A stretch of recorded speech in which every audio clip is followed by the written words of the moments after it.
নবাব সিরাজউদ্দৌলার প্রধান সেনাপতি মির্জাফর আলী খান তো সিরাজউদ্দৌলারই প্রাপ্ত।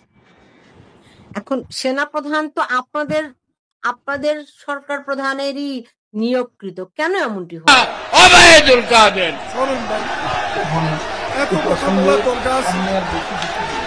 জি, কিন্তু আপনি যদি সেটাই বলেন তাহলে কি এই রিয়েলাইজেশনটি আপনারা গোপালগঞ্জের ঘটনার পরে বুঝতে পারলেন? ঠিক আছে, আপনারা এই সেনাপ্রধান সম্পর্কে যে মূল্যায়নটি এখন আপনি আমাকে দিলেন সেটি কি আপনারা এই গোপালগঞ্জের ঘটনার পরে বুঝতে পেরেছিলেন, নাকি আপনারা ধরেন আমরা মুখ খুলেছি, আমরা সেনাবাহিনী সম্পর্কে কোনো বক্তব্য রাখি, যদিও আমরা দেখেছি তাদের নীরব উপস্থিতির মুখে তাদের নাকের ডগায় 32 নম্বর বুলডোজার দিয়ে ধ্বংস করা হয়েছে, এবং তাদের উপস্থিতিতে সেদিন যে জঙ্গি হামলা 5ই আগস্ট সেটাও তাদের নীরব উপস্থিতিতে সংঘটিত হয়েছে, এবং কারো কারো মতে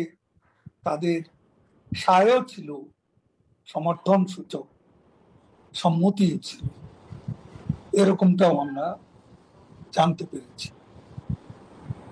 তো তাহলে আপনারা গত 1 বছরে কি ধরনের প্রস্তুতি নিলেন ফিরে আসার? আপনি বলছিলেন যে যখন আপনারা প্রত্যাবর্তন করবেন, তো সেটি কবে নাগাদ হতে পারে? সেনাবাহিনীকে যদি আপনাদের বিরুদ্ধে থাকে সেক্ষেত্রে আপনারা কেমন করে অগ্রসর হবেন? গোটা সেনাবাহিনী আমাদের বিরুদ্ধে, একথা তো আমরা বলি। সেনাবাহিনীর মধ্যে বিভিন্ন সমীকরণ, সেনাবাহিনী অ্যাজ এ হোল আমাদের মুক্তিযুদ্ধের বিরুদ্ধে, আমাদের বিরুদ্ধে তো যারা আছে তাদের সবাই মুক্তিযুদ্ধের বিরুদ্ধে, এমনটি তো বলার।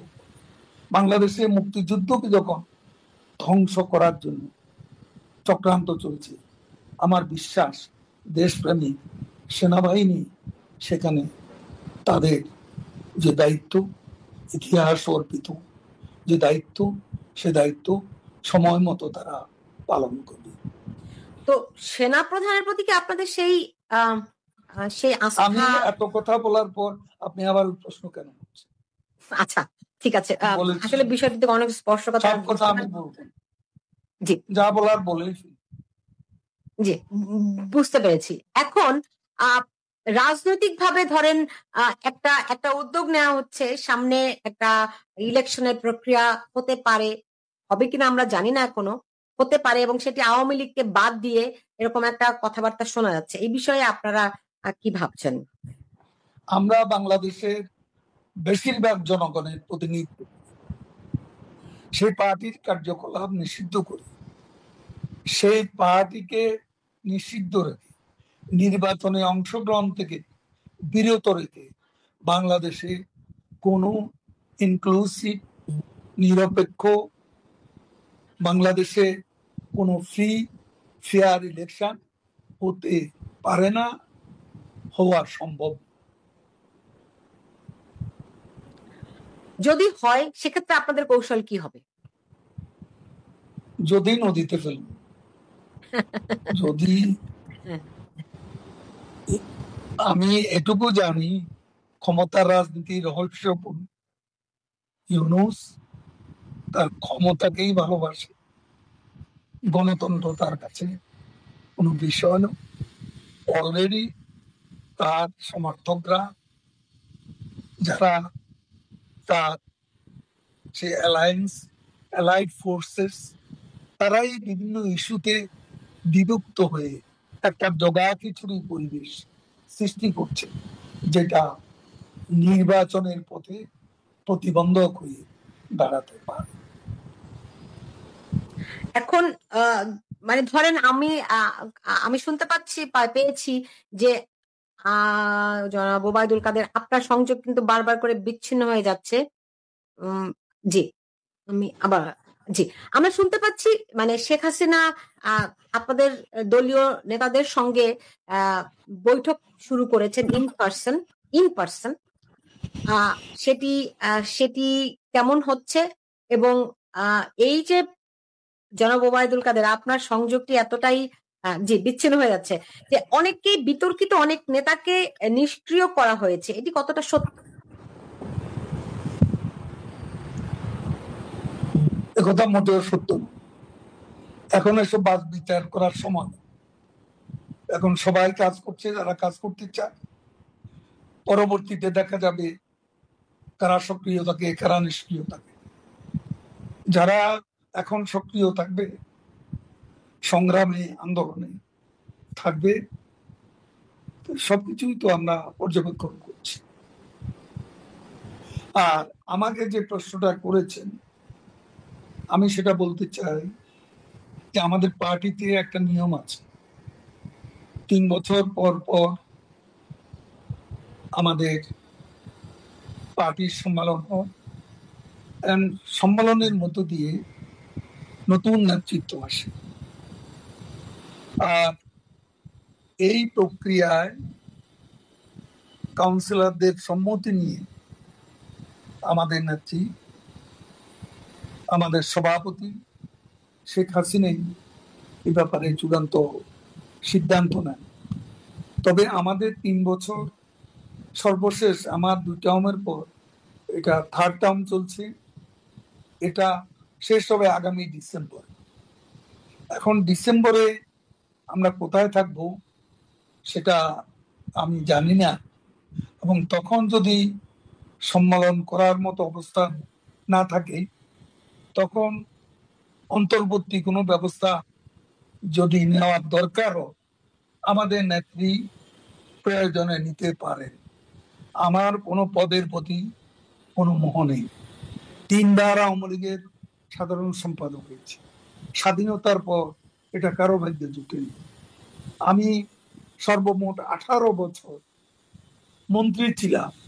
আওয়ামী লীগ করে এর সৌভাগ্য কারো জুটেছে এমন তো আমার মনে পড়ে না। এরপর কোনো পদের প্রতি আমার কোনো আকাঙ্ক্ষা নেই। আমি এখন দিতে চাই। আমার পাওয়ার সব শূন্যতাই পূরণ হয়ে গেছে। আমার কোনো কিছু পাওয়ার চাওয়ার নেই। আমি বঙ্গবন্ধু কন্যা স্বদেশ প্রত্যাবর্তন, সম্মানজনক স্বদেশ প্রত্যাবর্তনের লক্ষ্যে আজকে জঙ্গিবাদী সরকারের অবসানে আমার যা যা দায়িত্ব এই মুহূর্তে নেত্রীর নির্দেশ মতো আমি কাজ করে যাচ্ছি। যখন আমার প্রয়োজন ফুরিয়ে যায় তখন আমি সরে যাই। আমার এখানে কোনো অহংবোধ নেই, পদ আঁকড়ে রাখার সামান্যতম বাসনাও নেই। আপনার কি মনে হয় আপনার দলের অন্য যারা নেতৃবৃন্দ আছে তাদেরও একই রকম মনোভাব? সেটা আমি জানি না কার কি মনোভাব, তবে দৃশ্যত তো আমরা সবাই শেখ হাসিনার নেতৃত্বে একসঙ্গে কাজ করে যাচ্ছি। আপনি বলেছেন যে এখন ওই নিষ্ক্রিয়তার সুযোগ নেই, কে বিতর্কিত নয় সেটিও বিবেচনার সময় নয়, সবাই কাজ করতে হবে, কথা আপনি বলেছেন। তো এখন যেই শেখ হাসিনা যেই বৈঠকগুলো শুরু করেছেন, আমি শুনেছি যে 5 জন করে নেতার সঙ্গে তিনি বৈঠক করছেন। এই ধরনের কোনো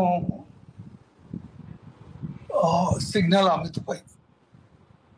আমি পাইনি, অন্য কেউ পেয়েছে সেটাও আমার জানা নেই। কারণ এখানে তিনি যেখানে আছেন সেখানে কতটুকু সম্ভব এ ধরনের পার্সোনাল আলোচনা সেটাও কিন্তু বিবেচনার বিষয়। এমনিতে তবে আমি জানি না যে এই ধরনের কোনো বৈঠক হচ্ছে বা এই ধরনের কোনো ইন পার্সন বৈঠক করার সুযোগ আছে সেটা আমার জানা নেই। বুঝতে পেরেছি। এমনিতে তার সঙ্গে কোনো কথাবার্তা কিংবা ধরেন দেখা আপনার কি হয়েছে কিনা? আমার সাথে দেখা একবারও হয়নি। আমি তাকে অহেতুক ডিস্টার্ব করি না। আমি চেষ্টাও করি নেই দেখা করার। প্রয়োজনীয় নির্দেশ তিনি দিলে সেটা আমি পাই, যোগাযোগ আছে তার সেই সঙ্গে। নির্দেশটা কিভাবে করে পান? জরুরি প্রয়োজনে যেভাবে পাওয়া আজকের পৃথিবীতে সম্ভব সেভাবেই হবে। ফোনে আর কি, রাইট? এই তথ্য প্রযুক্তির যুগে আপনি এই প্রশ্ন করছেন। না, তারপরও আপনি জানেন যে প্রধান বিএনপির তো লক্ষ্য হচ্ছে অনতি বিলম্বে একটা নির্বাচন। আর এক ব্যাপারে তাদের মধ্যে গভীর ঐকমত্য আছে, সেটা হলো কোনো অবস্থাতে আওয়ামী লীগকে কোনো সুযোগ না দেওয়া। উপদেষ্টা ডক্টর মোহাম্মদ ইউনূস তিনি প্লেনে উড়ে গিয়ে লন্ডনে গিয়ে তারেক রহমানের সঙ্গে বৈঠক করেছেন। নিশ্চয়ই তারও কিছু মজেদা তো আছে নাকি? সেটা বৈঠক তো বিএনপির তো লক্ষ্য হচ্ছে অনতি বিলম্বে একটা নির্বাচন। আর এক ব্যাপারে তাদের মধ্যে গভীর ঐকমত্য আছে, সেটা হলো কোনো অবস্থাতে আওয়ামী লীগকে কোনো সুযোগ না দেয়।